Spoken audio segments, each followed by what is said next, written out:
Welcome, everyone. Thanks for joining us. We're glad to have you today on the Thrive webinar. And we got an incredible guest today, Jimmy Mellado.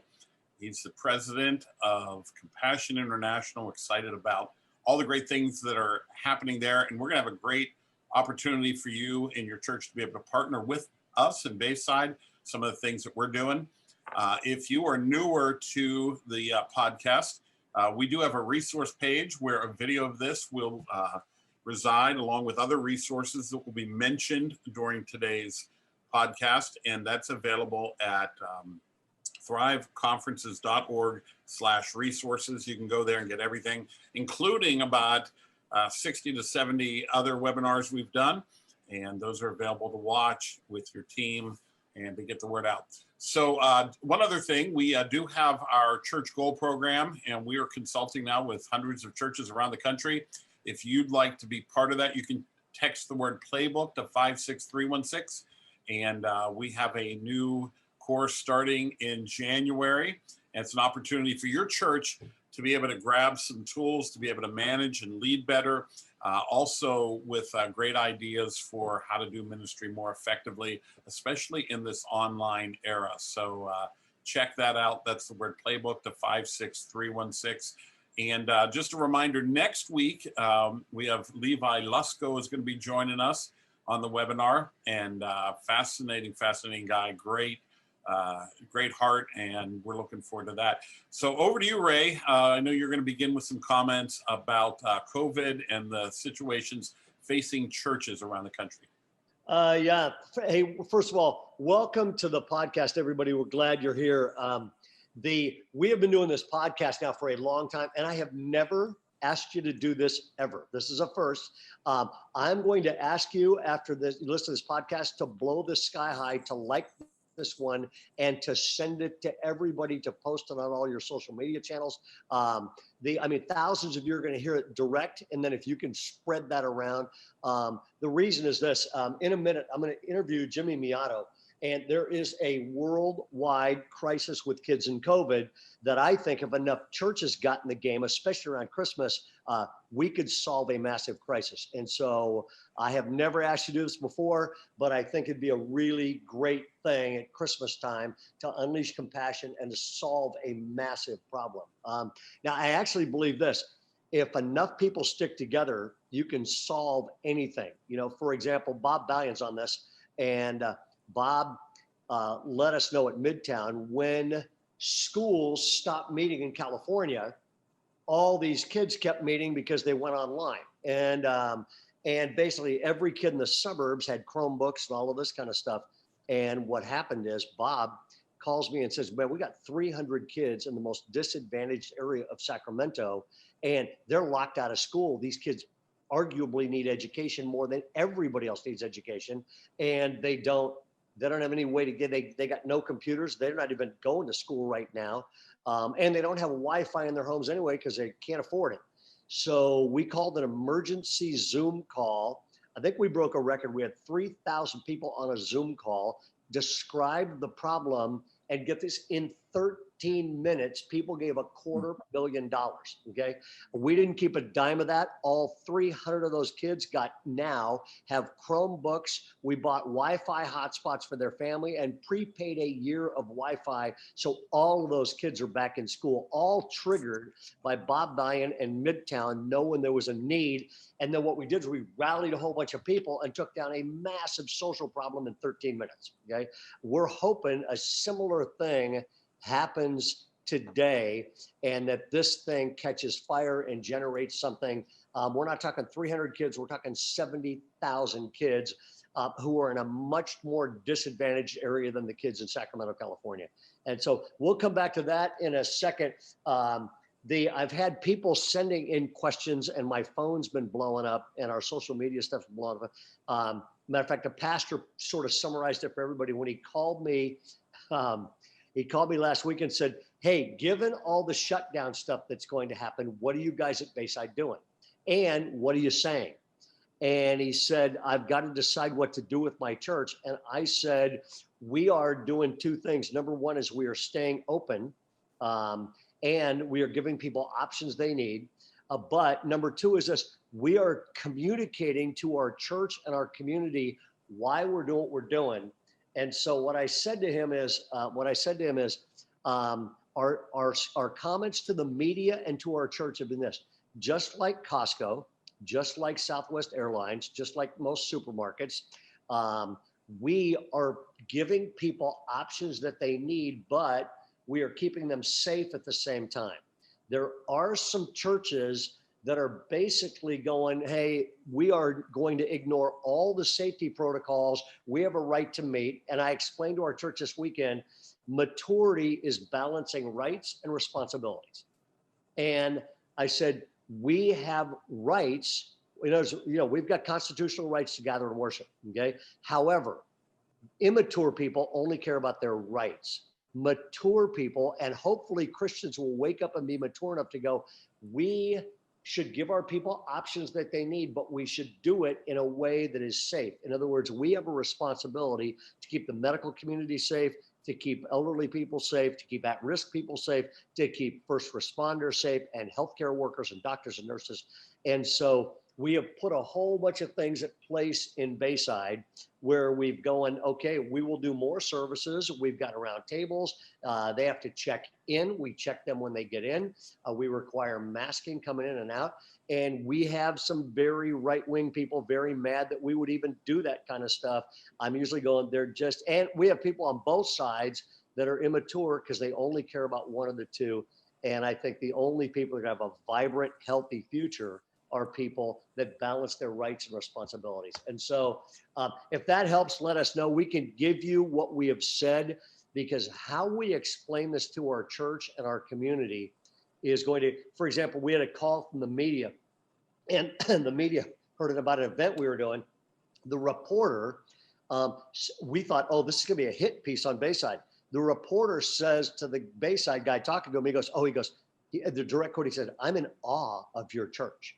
He goes, you guys are meeting so many needs in this community. He goes, I don't know how you find time to do it all.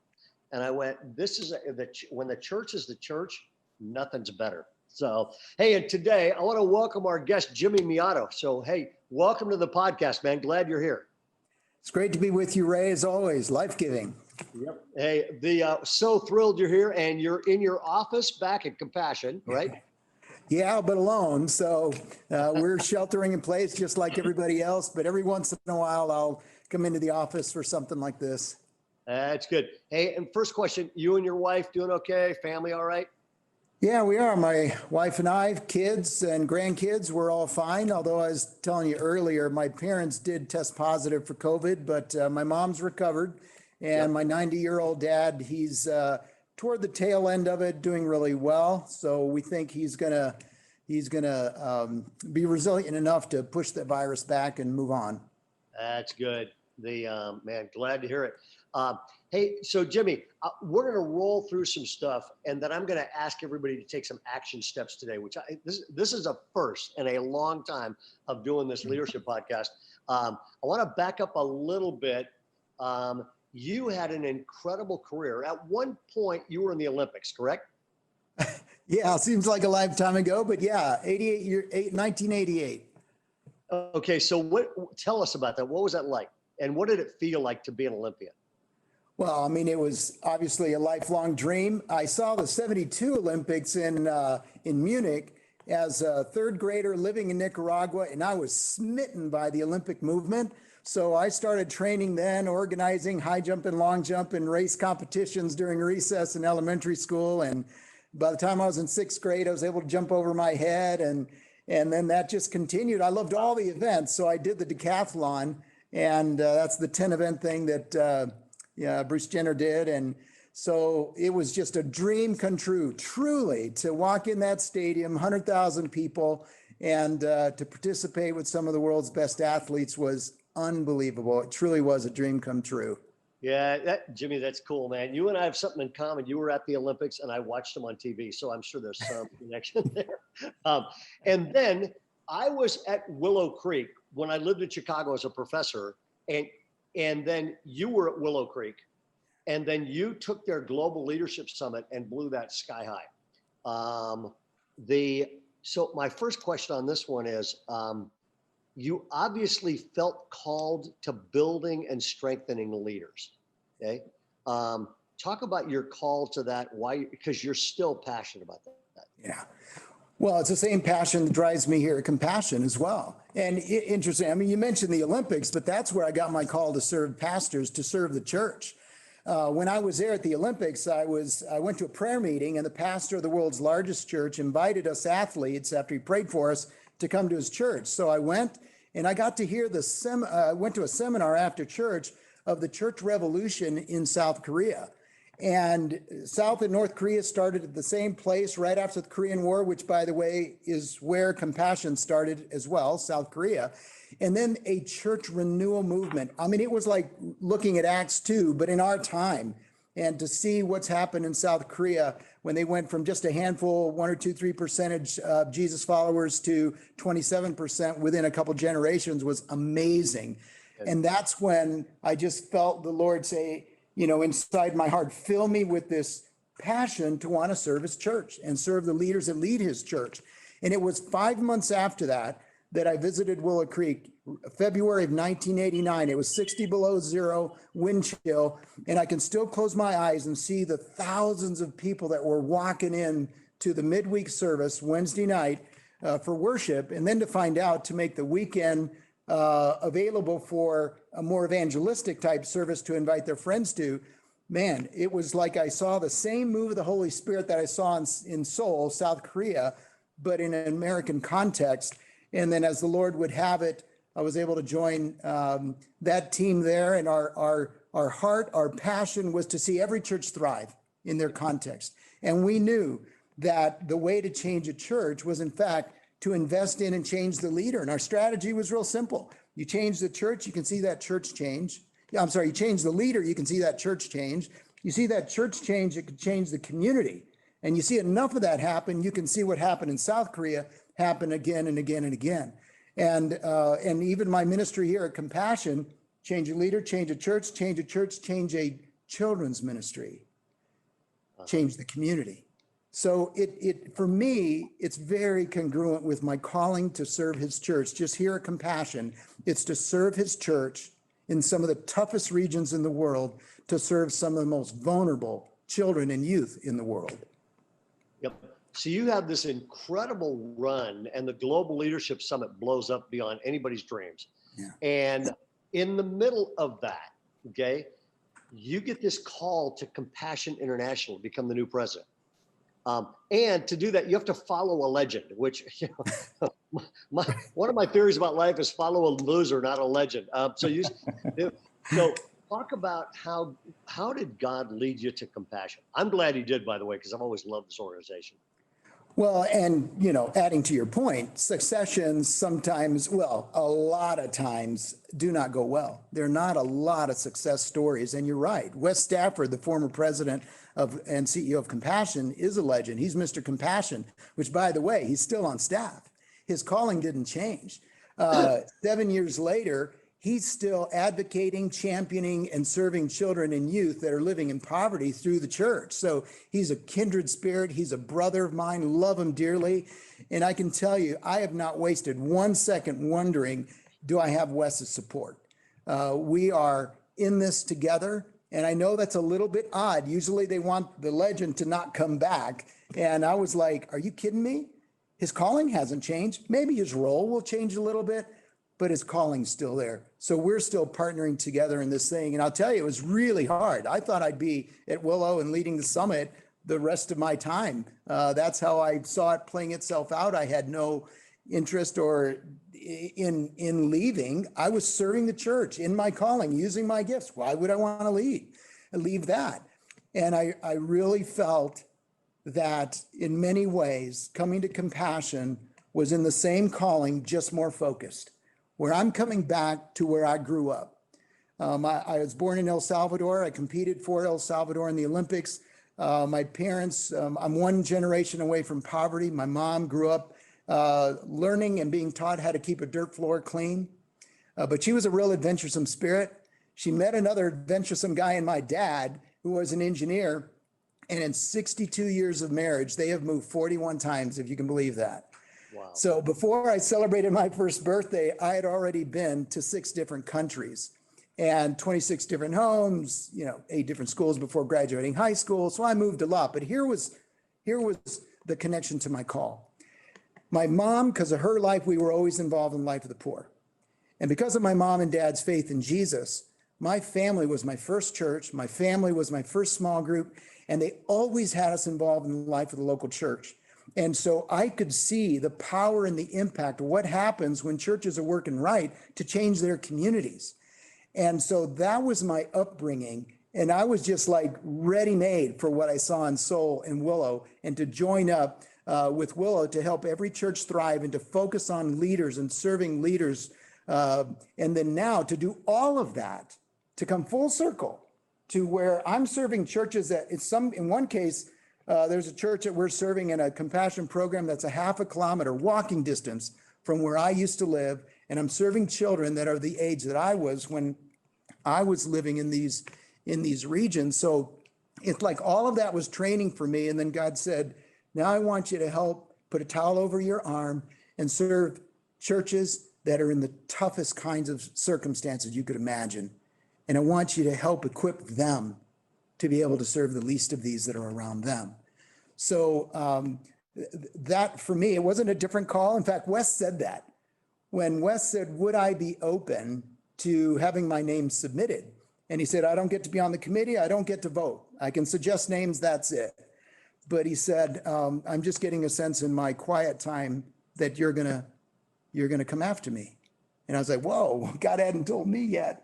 And, but I respected him so much, that meant a lot to me. Yep. And it was, about an 8-month process, and it was, just a lot of processing with him and Bill Hybels at the time, who was, my leader back at Willow. So, it truly is coming home for me, to go back and serve the churches where I grew up in many of the countries where I grew up. Yep.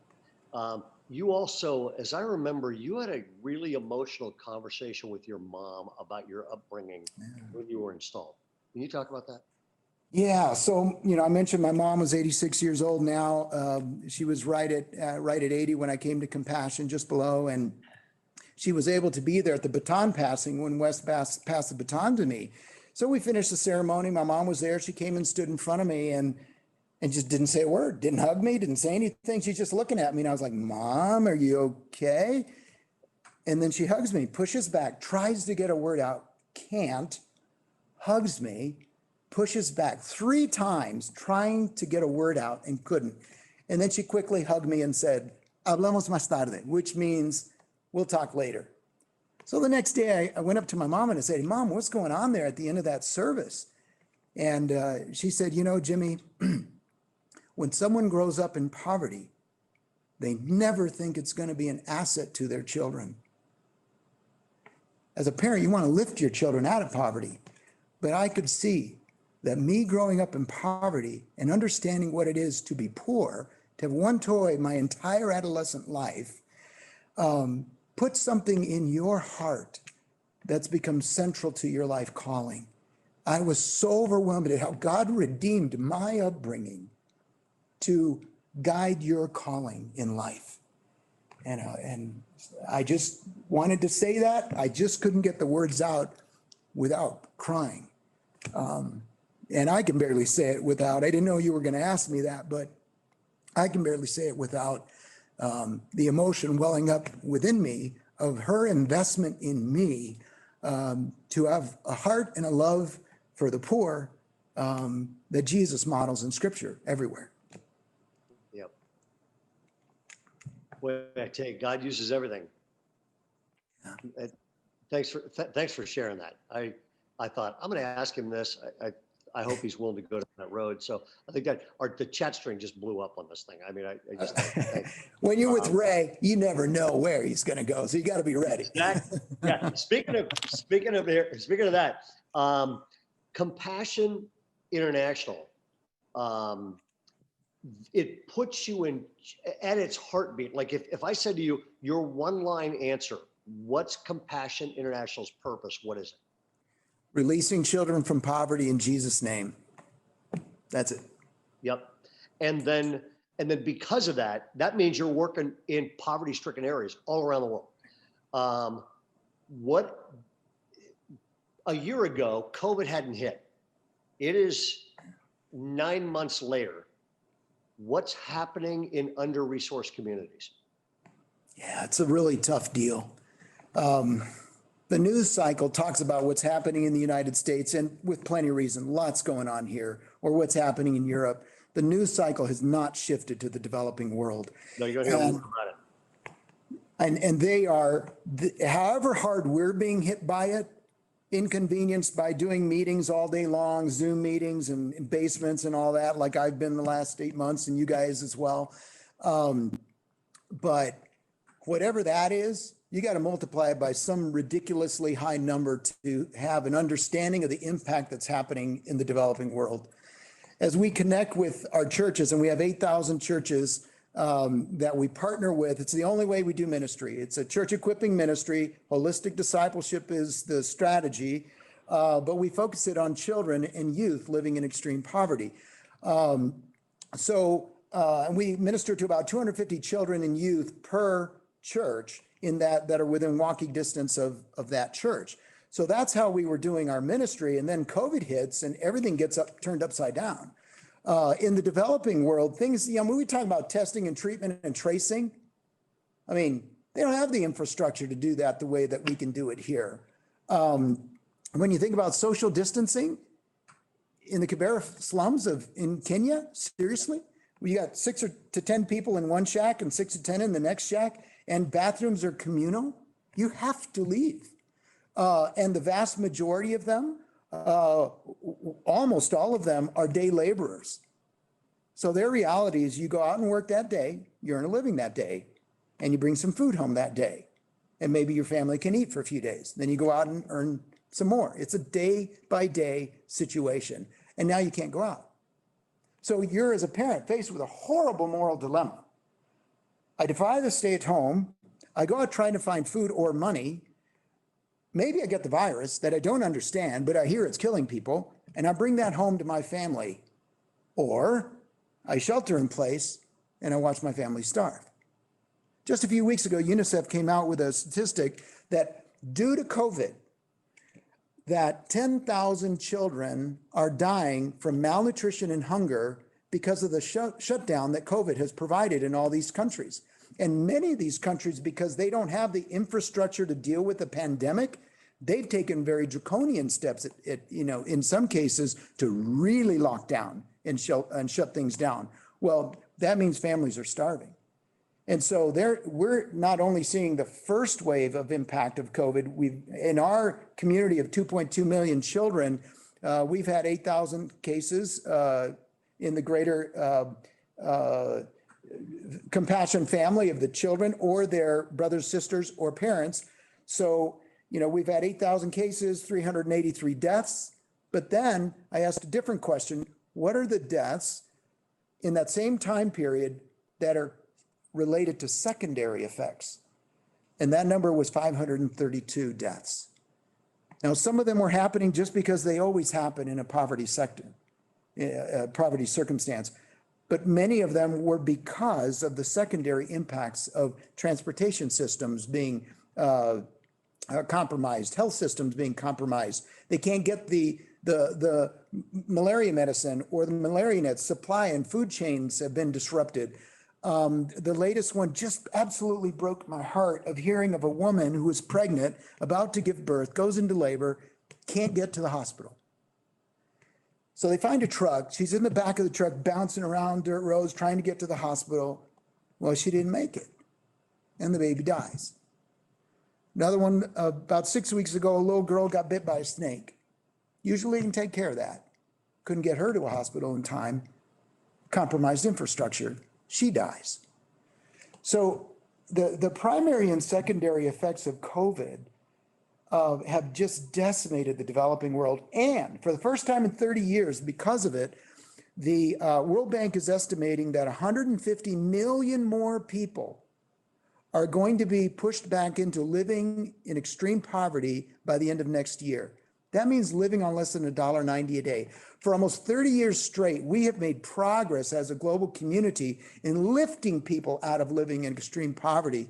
It was in the 1990s, it was 1.9 billion. Pre-COVID, 385 million.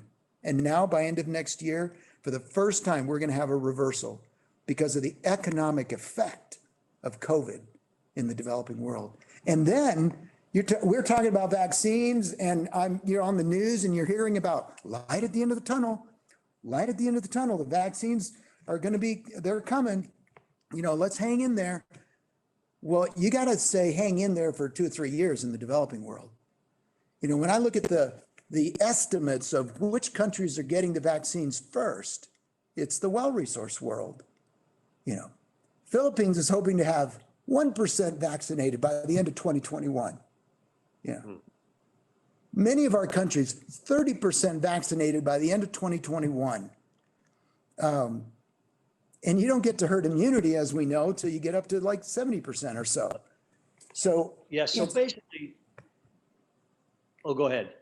No. It's just going to be around for a long time in the developing world. The light at the end of the tunnel, it's a very long tunnel for them. Yep. And so basically 30 years of hard fought progress got wiped out in 9 months. And the tunnel, and it's going to get worse, not better, across the next 24 months. Yeah. A decade. They're saying longer term that it could be, if we made 1.9 billion to 385 million, about a $500 million long term could end up going back into extreme poverty. 150 million by the end of next year, but it could wipe out a full decade of 30 years of progress, wiped out, reversed. Yep. Okay, so you guys are the ones doing something about this. You're my favorite organization. I'm not saying that because you're here. I say it when you're not around. You guys are my favorite organization in terms of diving into real life kids and rescuing them and doing it as efficiently as possible. The COVID has had to impact your ministry, Compassion. Yeah. How's it impacted you guys? So on the program side, if you can't meet at the church, well, that's where our program was. 250 children and youth coming to the church and meeting. Sponsorship lasts about 11 years for us, and that's about 4,000 hours of contact time with that child and youth during their most at-risk years of their life. We can't do that anymore. So we had about 100,000 workers that are serving in these 8,000 churches, and they became really a distribution army for food, primarily. Hygiene kits, training, connecting with them emotionally and spiritually, serving them. Child protection training, domestic abuse is going up when everyone's sheltering in place.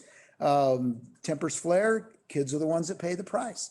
So in these 8 months since COVID hit, in a serious way, we had to reverse our program and take the program to the kids. So that's what we're doing. And since then, we've distributed 9 million multi-week family food packs that feed a family for up to a month, each food kit. And I say family because when we go to visit the family, you just can't provide food for the child that's in the program because the brother's there and the sister's there and the dad and mom are there. You got to feed the whole family.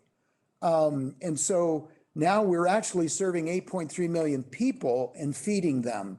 And it's the church. And, it's just such a beautiful thing to see the church saving lives, spiritually and physically. There was a little girl in the DR, and the church team was walking down the alley to get to her house. And the little girl comes out screaming when she saw them, Mom, I told you the church would come. And they're coming. I told you they would come. I told you. And the mom comes out and takes the food packet in. And I can't tell you how many times they have said, with tears streaming down their cheeks, we had just run out of food. Yep. And the church showed up with food. And what I loved about it, she didn't thank Compassion, because we're the silent partner to that church. There aren't compassion signs anywhere. That person said, please thank hermano so-and-so, brother so-and-so, and sister so-and-so that are at the church. She knew them by name. Thank the leaders so much for serving our family. It was a lifesaver. Yep. So So we're distributing food and hygiene kits and training around the virus and what to do and protect and masks and all of that. So that was on the program side. Now on the funding side, that had its own. Jimmy, hold on. Let me back up for a second. So what I'm hearing is this: you guys are delivering 9 million meals so far, which is insane. Masks, kits, and everything else, all of which is stuff you've never done before to this degree. No. So I'm assuming that Compassion International people are giving you millions and millions and millions more dollars than you've ever had, which I would doubt. So at the same time, are you guys going through your own financial crisis? Well, here's what we did. The financial crisis occurred in the sense that on the funding side, when we were in the spring and the early summers, when we connect our children with sponsors, and the sponsors fund through the sponsorship, the ministry to the children through the church. So before that season in the spring and early summer, we ramp up registering children in our programs. So we added 70,000 children leading up to March. And it takes about 60 to 90 days for us to find them a sponsor. Except for when March happened, events started being canceled. And we've had 1,200 events canceled, wiped out, off, because you can't meet. Concerts, conferences, tours, things like that. We can't meet. So all of a sudden, we just ramped up our registrations, and we have the highest level of unsponsored children in the program right when COVID shut down. And I'll never forget our CFO walking into the room and saying, now you understand the implications of what we just did. At $500 per child a year, it's about 38 a month, it's about 500 per year. And we just registered 70,000 children, and they cost just as much as a sponsored child. That's about a $35, $40 million issue that we now instantly are taking on. And I was so proud of the team because there was never a debate. There was never any question that there was no way we were going to unregister a single child. Not going to happen. We have more options than they do. If we have a $40 million problem, we'll deal with that. But they don't have those kinds of options that we have. So we committed instantly that we would not unregister a single child and we'd care for them and their family. Then we took on that challenge and we stepped out in faith. And what we're seeing happen is we're seeing that God is honoring that and the church is meeting us. And the resources are coming in to care for those kids, to stand in the COVID year gap. We'll find long-term sponsors for them. That's what we do when events can start opening up and stuff. But we need folks to stand in the COVID year gap to cover that child, that $500 per that child for ministering to them and their family for this year. That's what we started to focus on. And Ray, it's been truly one of the most inspiring things of my life to see how people have been responding, the church responding to the need. Yep. So I remember a conversation we had early on about this because we're going, I mean, there is a 70,000 kid crisis right now. And we started talking about that's the size of an average NFL football stadium. Yeah. And it's almost bizarre because right now, every time you look at NFL games right now, you close your eyes, it sounds like the crowd's there, and then you open your eyes and all the seats are empty. Yeah. At least in California. I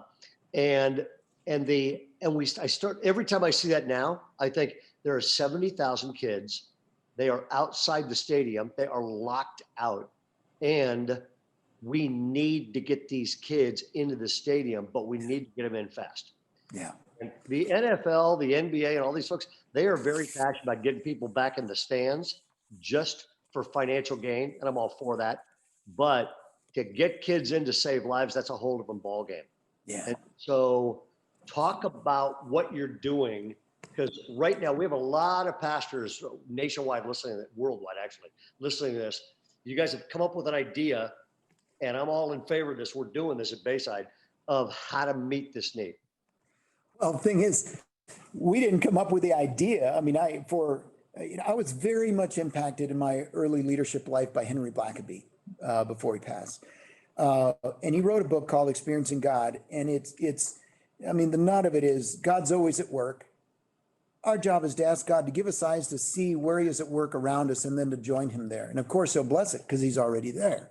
So what happened was it started with a pro athlete who, upon hearing about the 70,000 and linking that together with, hey, our average NFL stadium size is actually 69,400 and something, 70,000 essentially.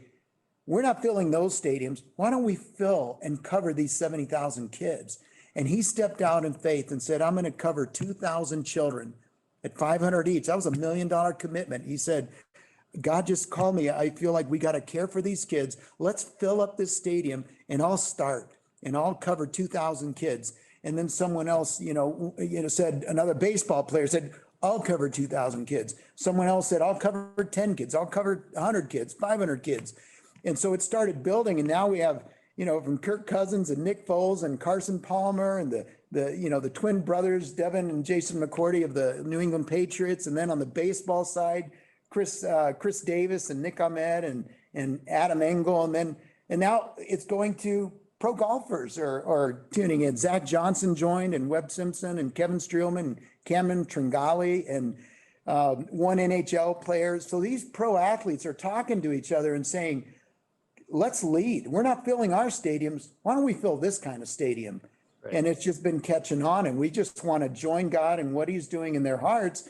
And now other churches, have joined in, Bayside, North Point, and Elevation, and business leaders are joining. Just yesterday, I had a business leader text us and said, hey, and this is a business leader that had already given $1 million. And this business leader said, I need to do more, and committed to $2 more million. We got to fill this stadium. So we're about 20,000 of the 70,000. We still have yet 50,000 seats to go, but it's been an amazing movement to see what God is doing. We just want to cooperate with it. Yep. And when we talked about this about a month and a half ago, I remember we just had a long conversation about it because I was like, hey, look, we have Christmas Eve services. Okay. One of the things we're known for is unleashing compassion. So every year we have Christmas causes and we take a second offering on Christmas Eve, and the money from that, we don't keep a dime, it goes to these causes. But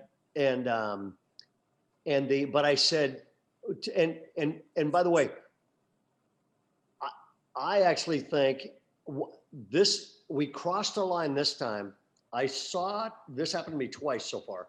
I saw two people. I saw somebody in a store. I was actually in a Home Depot. And this guy comes walking up to me and he goes, hey, Ray, he goes, how you doing? I go, fine. He goes, hey, we're doing all the Christmas Eve services. I said, yeah, we're doing 47 of them actually. And he said, and instead of asking me about the service, here's what he said. He said, what are the causes this year? And I went, that is such a better sign than any. I want us to be known for what we make happen, not just what we believe. And so the conversation we had with you, I said, hey, look, for all the pastors listening that are going to go, hey, I can do that on Christmas Eve. I can do this the second week in January. In other words, we will do a Unleash Compassion weekend, take a second offering, let people sign up. I said, could you develop a packet? Okay. And for folks watching this, and we will make a link to this so you can see this. I'm going to show a video here because your packet just hit my office. Okay. So we shot a video of what's in it. And Jimmy, would you narrate for this what we're looking at? Yeah, this really tells the story of what God has been doing in the heart of these athletes. Many of them over the last few years, interestingly enough, have been to the field. So they've gone to visit the churches and visit their children and visit with their families. And so now they're trying to rally the troops to fill this stadium, this different kind of stadium. And then this packet gives you all the information you need to know about what's going to happen with the resources. What does that $500 for the next year for the child and their family, what does that provide them? And then support materials there so you could get other people involved. And And it gives you everything you need to kind of spread the word on social media or physically with some cards and packets. But it really does give you all you need to know. And then there's a website that goes with this, really gives you everything you need to know to be able to take that next step. And let's help fill this stadium up. And these pro athletes, actually, they're saying, well, if we can lead this thing, let's see if we can't get churches involved and businesses. And we have a cool thing happening with FCA. They're going to be promoting it to all their 50,000 huddles in high schools and universities, where they want these huddles to cover a chair, cover a family, see how many chairs that you can fill and take care of children and their families. So that's a very exciting piece of this as well. It's actually happening as we speak, the planning of it. So yeah, this kit kind of gets you started and points you all the tools you'll need to just join God in what he's doing to care for these kids and families. Yeah, what's funny is, you start thinking about that. $500 gets a kid into the stadium, saves their life, gives them a future, releases them to poverty, connects them to a church. If somebody went, you know what, I go to Starbucks every day, I'm going to delay that. I'm not going to do that for the next year, which nobody will do that. But if they decided to, that's like 4 kids having an entire future.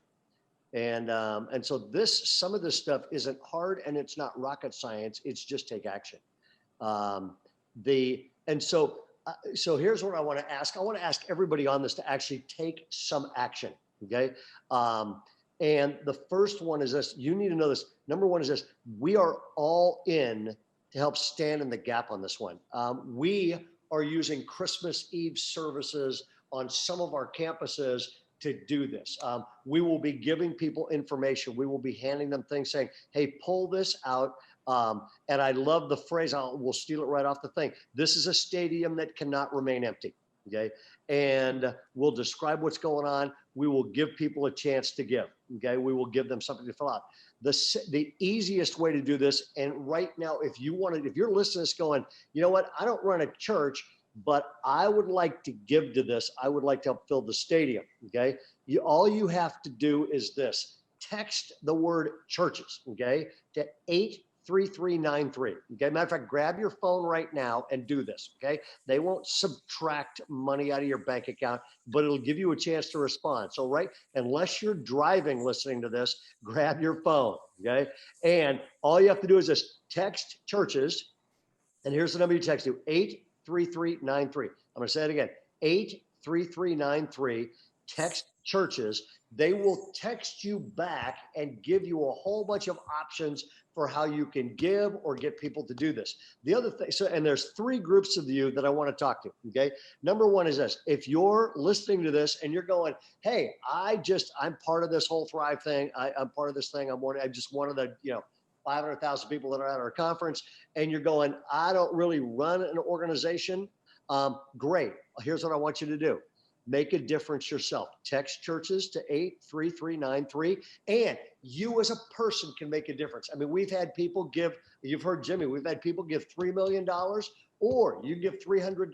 God will be thrilled if it's a sacrifice. Okay. So number one, if you're a personalist to that, take that step. Secondly is this: lots of you leading this, you're small group leaders. Okay. You are small group leaders. Play them a section of this podcast, and then invite them all right there to take out their phone and text churches to 83393. And you can multiply your impact by just doing that. Okay. The third thing you can do is this: if you are a pastor, text churches to 83393 and just say, hey, all you gotta do is text them, communicate with them saying, I'm a pastor and I would like to do a Compassion Sunday at my church. This will be a whole different ball game, because normally you're passing out kids to get them sponsored. This is an emergency situation, probably of great emergency, where we're going, there's 70,000 kids that are in massive need of getting into a stadium right now.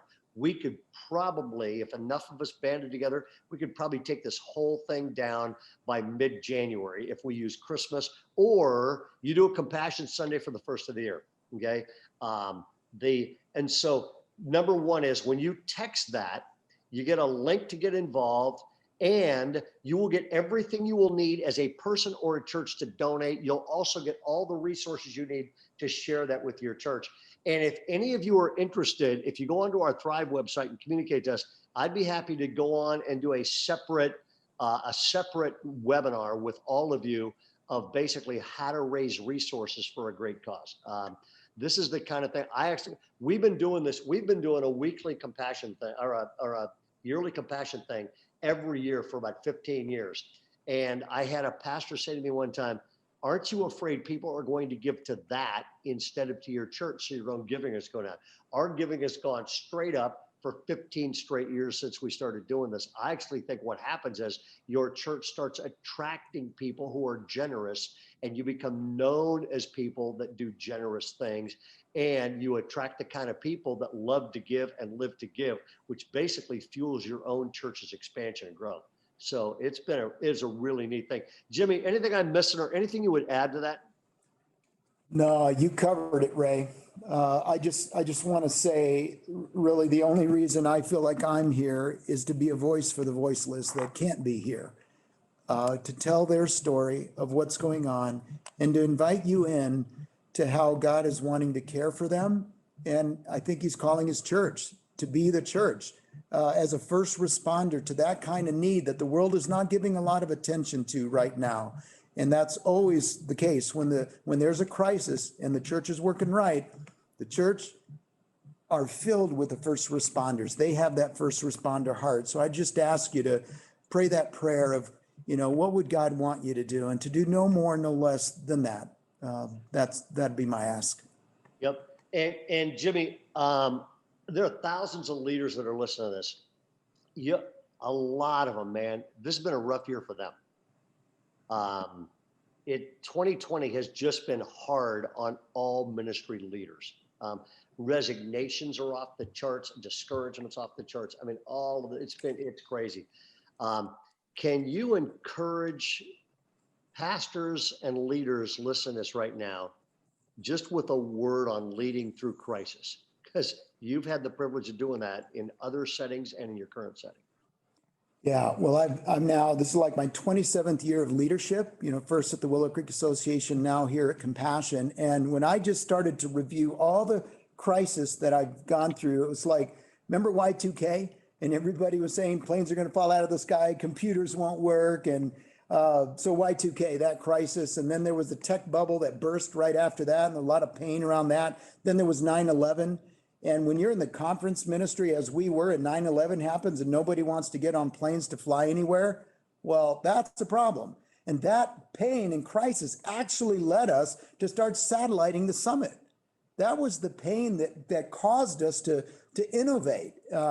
And so then you mentioned earlier, the summit just, grew exponentially after that because we were able to unlock a different strategy that the crisis helped bring upon us. So, and then after that, it was the financial meltdown of 2008, which led to the recession, multi-year recession. And there are really two things when I think about crisis. One is I learned a lot of things going through every one of those crises that I was able to bring to Compassion.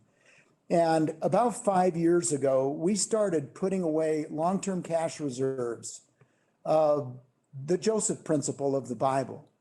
And we didn't know what it was for. But we started building those reserves, and that having those reserves there has given us the confidence in this crisis. Even when we're looking, staring down a $35-40 million instant problem, we're looking at that. Having those reserves are what has given us the confidence to say we're not unregistering a single child. We're going to challenge the church. We're not going to take draconian measures and start cutting staff, which would leave Compassion weak at a time when the poor need us to be strong and stable. Now's not the time to be retreating. So having those kinds of reserves financially are what allow you to respond to a crisis, not overreact to a crisis in ways that hurt your ministry long term. And usually if there's a crisis, that's when people are hurting the most. So I say that not only for Compassion, but that's when churches need to be strong. Churches are the ones that need to be standing in the gap when people are hurting as much as they are. And then I want to also talk about how I viewed reserves beyond just money reserves and margin. There's different kinds of margin. Investing in your staff and development, talent's a form of margin. People that can handle and are resilient, that's a form of margin. Relationships and loyalty and those that you serve, that's a form of margin because they stick with you in a hard time. When you don't have relational margin, people are bailing on you, jumping ship instead of all hands on deck. Let's solve this together. Or individual reserves, even health. If you're not healthy and there's no margin there, and then hard times come, you feel it physically. Margin emotionally, margin physically, margin spiritually. So that's on the preparation side. And so I feel like the Lord blessed us by leaning into the Joseph principle these last 5 years that are allowing us to give what the poor community needs, and that's consistency and stability. There's no way we could have pivoted our ministry in a month to turn them into this 100,000 person distribution army if we would have been focused on who are we laying off. We would have been focused on that, not serving our families. So that's one. But then the second is how to respond to a crisis. That's kind of leading up to a crisis. And you best prepare for a crisis years before it happens. But if you're in it, there's 3 things that get disrupted in a crisis that make everything, the world, seem upside down. And we were all designed by God to have 3 things in our lives present for us to thrive. The first one's connection with God and connection with each other. We were designed for that. What did COVID do? Blew connections up. Now you got to social distance. Now you got to isolate. Now we're sequestering and sheltering in place and all that. So we thrive. We miss connection. We need it. That was blown up. Number 2, we tend to thrive when we live in good rhythms, good spiritual rhythms, good emotional rhythms, good talent development rhythms, work rhythms, rest rhythms. So when those rhythms are in place, work and Sabbath, life is thriving and can be sustainable. And then the third thing is control. Now, we often think of control as a bad thing, but self-control is actually a fruit of the Spirit, as we know. So we're designed by God to have connection, to have good rhythms, and to have self-control, to be able to thrive. And COVID blew every one of those up, or seemingly did. Connections blown up, rhythms blown up, and it seems like control. I can't control my life. I can't control my ministry. Everything's out of whack. And so then you sit back and you go, okay, yep, that's what happened. But I am still connected to the Lord. And I don't at times need to be physically connected to someone. I can find other ways to stay connected. We're doing that right now. And I can establish new rhythms. And those can be healthy rhythms in the new reality. I can do that. And by the way, because I'm leaning into that, I know I can't control this whole set of circumstance. Fine. But that's not king of my life. Jesus is king of my life. So I can begin to re-exhibit self-control in it and lead and not just survive, hanging on for when the virus is going to be over and vaccines come, but in fact thrive in this season. So that's been my blueprint leading up to the crisis and living in the crisis as a leader. Because the best thing I can give to compassion is not a weak me, but a healthy me that still has a soft heart and still can think clearly, have a calm heart and a clear mind. We've been saying that a lot, a calm heart and a clear mind. That's what people need in their leaders. And I'll leave you with this final word. I've been struck how true this is. And here's what I want to say. In the Chinese language, there are 2 symbols that reflect the one English word that we use. When we say crisis, in the Chinese language, it takes 2 symbols to communicate crisis. The one symbol stands for danger, which is present in every crisis because it wouldn't be a crisis if there wasn't danger. But the second symbol stands for opportunity. So in every crisis, there's the danger and we're responding to that as best we can. But then there's the opportunity as well. What does God want to teach you? What does God want to teach me? What does God want to teach compassion? How does God want to call me to be a part of his kingdom movement in this crisis as a Jesus-led first responder? What does that look like? And then to step in with courage into that opportunity. And that's why we've tried to live in that dual reality of danger to be sure, opportunity to be sure. And when we're as leaders, we live in that reality. Our staff and those that look to us, they feel that. And they go, all right, we're going to get through this. We're not going to just survive. We're going to thrive. Boy, if you're a leader, back this up and listen to that again. Hey, Jimmy, first of all, I want to say thank you, not just for this time, but for your vision, for your passion. I have really felt like I'll put it this way, the more screwed up everything gets, and it is, the more leaders need to actually lead. Let go of discouragement and lead, get vision and lead, get healthier and lead, but I mean, this is a time for leaders to lead. And you're doing that, man. And we are with you and got your back. One more time, what I want to say to everybody is this. We have a stadium to fill. If we band together, it can happen and an entire future gets created. And so one more time, here's what I want to say is text churches to 83393. You can also, if you're going, hey, I'm driving and writing this stuff down, just go to the Thrive Conference website. It's all right there. The materials there, you can actually connect with us there, and we will have a link there that will connect you directly to Compassion for this Phil thing. And Jimmy, I want to wrap it up by this, and then Bixby, I'm going to have you say whatever you want and close in prayer.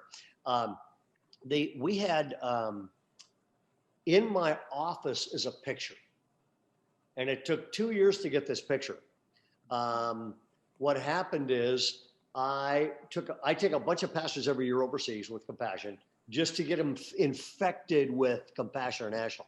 And we were in Mathari, and which is 2 by 2. I mean, you've been there. It's 2 miles by 2 miles. It's probably the most poverty area I've ever been in. And there is a beacon of light church in the middle of the whole thing with 300 Compassion kids in there. And they are the most vibrant, healthy, got a future. I mean, and I'm in this church. Now this church has got, like they all do, they've got gates in the front. And so you go through these gates, the gates are closed most of the days. And so I'm in there, 300 kids go around, we do a whole program. And then I don't see this until I get back. We had brought one of our business guys, a guy named Steve Wright, and we get back, and Steve's a financial planner. And he comes up to me at church one day and he goes, you have to see this. He said, I'm in there. And he said, I take a picture of the gates. And he shows me the picture, and 300 kids are on this side. They're in the church. Okay. They're this one girl, this forlorn, cute little girl who looked like she was about 8 years old. She is holding on to the gates, looking in, but she's outside. And she has this just distraught look on her face. And Steve, a business guy, said, look at this. He goes, and here was the exact thing. He said, she is on the outside looking at the kids on the inside. And here's what he said to me. I can tell you where I was standing in church after service. He said, and she's got this look on her face like these 300 kids just won the lottery and have a future, and I'm locked out. And I mean, we're standing there and we're all choked up watching this little girl, because I stood there. I never even saw her. So I said, get me a copy of this picture. So we got copies of the picture. A year later, I'm back in the same church, same spot. So I go find the pastor of the church, and then I find a couple people from the community, and I say, can you find me this girl?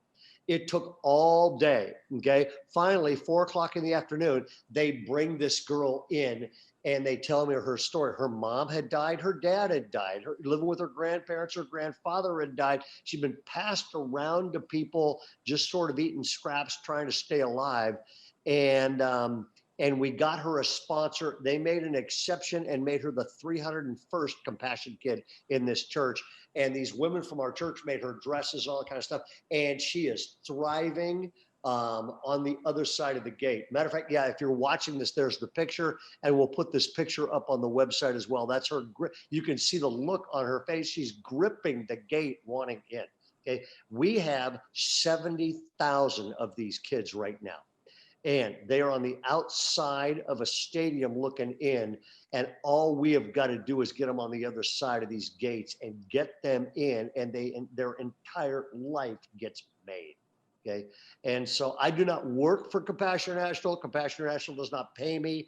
I consider this, when God gives you a ministry, the question shouldn't just be, what are we trying to do? The question should be, God gave us this ministry. What are we trying to make happen?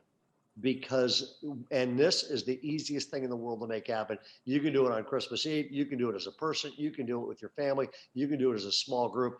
But one more time, I just want to say this: text the word churches to 83393 and respond. And so, Jimmy, I want to say thank you for your time, man. You're having a worldwide impact, and it's a privilege to be partnered up to you. And Dave Bixby, say whatever you want and wrap us up, would you? Jimmy, thank you so much for a really inspiring hour. I mean, it's pretty obvious that God has prepared you to serve in the compassion ministry for this moment in time. I can't wait to get off of this so I can go buy a seat in the stadium. And I hope everybody else does as well. So let me pray for you. And thanks again for being with us. Father, thank you so much for Jimmy. Thank you for his leadership and preparing him to lead compassion for this moment in time.